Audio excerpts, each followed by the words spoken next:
बोलो भारत माता की जय।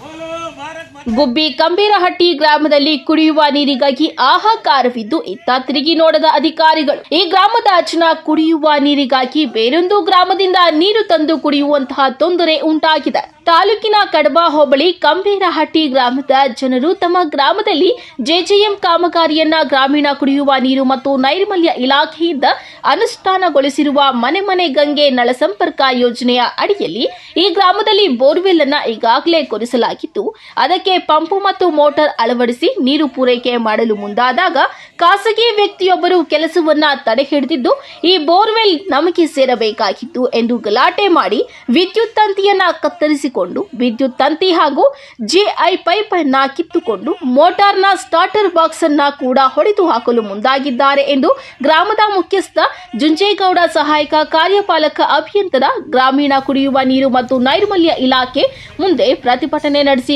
ಮಾತನಾಡಿದ್ದಾರೆ. ಗುಬ್ಬಿ ತಾಲೂಕು ಕಡಬ ಹೋಬಳಿ ಕೋಣೆನಕೆರೆ ಮುಜಿರೆ ಕಂಬೀರಹಟ್ಟಿ ಗ್ರಾಮದಲ್ಲಿ ಕೋಣೆನಕೆರೆ ಅಂಗಳದಲ್ಲಿ ಕುಡಿಯುವ ನೀರು ಪೂರೈಕೆ ಮಾಡಲು ಒಂದು ಕೊಳವೆ ಬಾವಿ ಸುಮಾರು 10 ವರ್ಷಗಳಿಂದ ಕಾರ್ಯನಿರ್ವಹಿಸುತ್ತಿದ್ದು ಇತ್ತೀಚೆಗೆ ಕಳೆದ 6 ತಿಂಗಳಿನ ಆ ಒಂದು ಕಾರಣಕ್ಕಾಗಿ ನಮ್ಮ ಗ್ರಾಮದಲ್ಲಿ ಕುಡಿಯುವ ನೀರಿಗೆ ಸಮಸ್ಯೆ ಉಂಟಾಗಿತ್ತು. ಕಳೆದ 6 ತಿಂಗಳಲ್ಲಿ ಈ ಒಂದು ಗ್ರಾಮಕ್ಕೆ ಕೊಪ್ಪ ಗ್ರಾಮ ಪಂಚಾಯಿತಿಯಿಂದ ಕೋಣೆಮದಳ್ಳಿ ಕಾಲೋನಿ ಬೋರ್ವೆಲ್ನಿಂದ ಒಂದು ಸಂಪರ್ಕ ಕಲ್ಪಿಸಿ ಇಲ್ಲಿನವರೆಗೂ ದಿನಕ್ಕೆ ಬಿಟ್ಟು ದಿನ ನೀರನ್ನು ಪೂರೈಕೆ ಮಾಡುತ್ತಾ ಇರುತ್ತಾರೆ. ಆದರೆ ನಮಗೆ ಲಭ್ಯತೆಯ ಪ್ರಕಾರ ನೀರು ನಮಗೆ ಸಾಕಾಗುತ್ತಿಲ್ಲ. ಆ ಒಂದು ಕಾರಣಕ್ಕಾಗಿ ನಾವು ಇಲಾಖೆಗೆ ಗಮನಕ್ಕೆ ತಂದಾಗ ಜಲ್ ಜೀವನ್ ಯೋಜನೆಯಡಿಯಲ್ಲಿ ಒಂದು ಬೋರ್ವೆಲ್ ಮಂಜೂರಾಗಿತ್ತು. ಆ ಒಂದು ಬೋರ್ವೆಲ್ಲನ್ನು ಒಂದು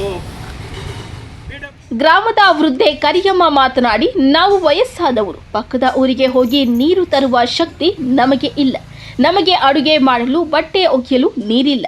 ನಾವು ನೀರು ತರಲು ಕೋಣೆಮುದ್ದನಹಳ್ಳಿ ಅಥವಾ ಕೋಣನ ಕೆರೆಗೆ ಹೋಗಿ ನೀರು ತರಬೇಕು. ಆದ್ದರಿಂದ ಕೂಡಲೇ ಸಂಬಂಧಪಟ್ಟ ಅಧಿಕಾರಿಗಳು ನಮ್ಮ ಗ್ರಾಮದ ಕಡೆ ತಿರುಗಿ ನೋಡಿ ಎಂದು ಖಾಲಿ ಬಿಂದಿಗೆ ಹಿಡಿದು ಪ್ರತಿಭಟನೆ ಮಾಡಿ ಮಾಧ್ಯಮದ ಮೂಲಕ ತಮ್ಮ ಅಳಲನ್ನ ತೋಡಿಕೊಂಡಿದ್ದಾರೆ. ಪ್ರತಿಭಟನೆಯಲ್ಲಿ ಊರಿನ ಗ್ರಾಮಸ್ಥರುಗಳೆಲ್ಲರೂ ಇದ್ದರು.